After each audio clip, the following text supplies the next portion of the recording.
हजरात मोहतरम, इजराइल ने हमास को धमकी दी है। हमास नहीं चाहता है कि इजराइल अब और कोई एक्शन ले या फिर रफ़ा में घुसे। अब इजराइल ने वो कमज़ोरी पकड़ी है। इजराइल ने हमास को धमकी दी है कि जल्दी से जल्दी एग्रीमेंट के लिए तैयार हो जाओ, वरना हम रफ़ा में घुस जाएंगे। यानी इजराइल अब धमकी के ज़रिए हमास को एग्रीमेंट के लिए मनाने की कोशिश कर रहा है।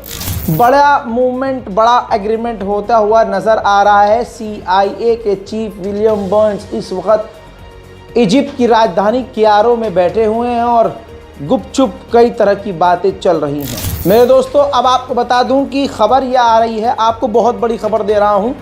किसी भी रिपोर्ट्स को अधूरा मत देखा करिए, पूरी वीडियो देखा करिए आप। दोस्तों, खबर यह है कि बड़ी डील हो सकती है और इस बार बातचीत ख़राब ना हो, इसलिए अमेरिका के विलियम बर्न्स जो हैं और दूसरे जो खुफिया एजेंसियों के हेड हैं वो भी इजिप्ट की राजधानी कायरो में मौजूद हैं और हमास और इजराइल के बीच बातचीत हो रही है।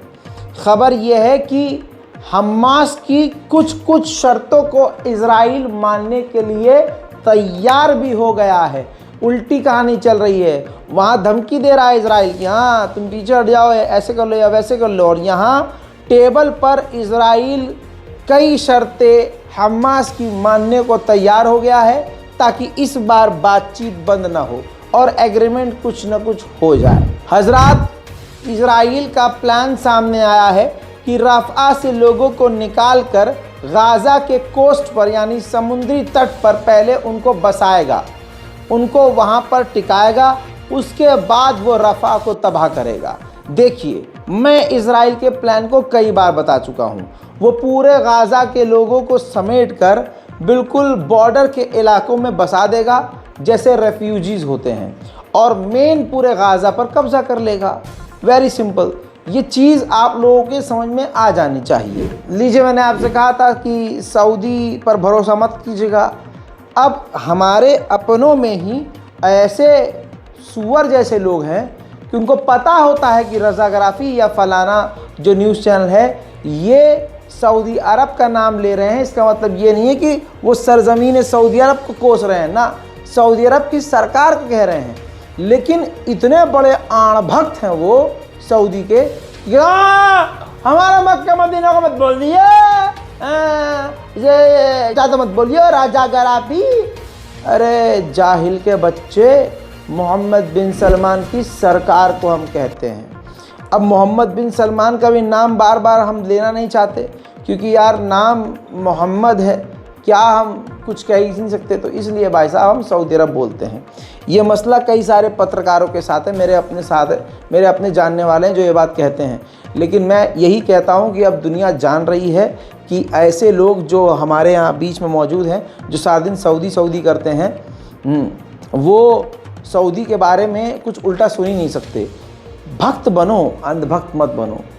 देखिए, सऊदी अरब ने फुल स्क्रीन पर रिपोर्ट है, Israel and Saudi Arabia are trading places. जी हाँ मेरे दोस्तों, अब इजराइल और अमेरिका से लगभग अमेरिका से 90% उसकी डील हो चुकी है। किसकी? सऊदी अरब की, जिसमें सऊदी अरब को हथियार देगा, उसकी मदद करेगा, न्यूक्लियर पावर प्लांट में अमेरिका सऊदी अरब की मदद करेगा, तमाम तरह के हथियार देगा और अपना साथी। सऊदी अरब का बाप बन गया है अमेरिका।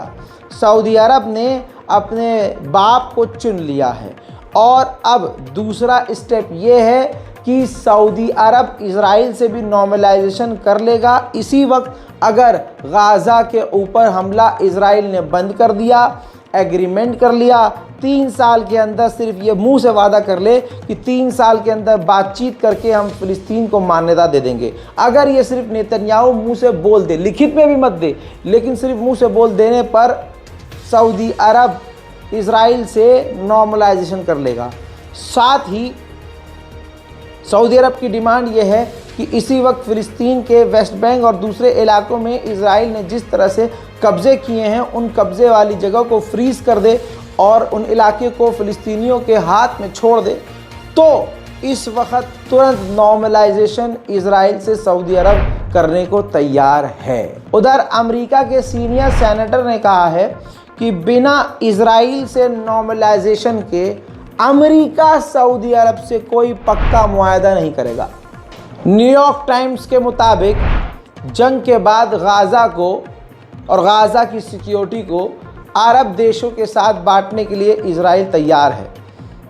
जैसे जंग जब ख़त्म हो जाएगी तो इजराइल की फ़ौज गज़ा के अंदर होगी, सऊदी की भी, इजिप्ट की भी, यूएई की भी फ़ौज को वो बुलाना चाहता है कि आप आइए मिलकर गाज़ा का ध्यान रखेंगे।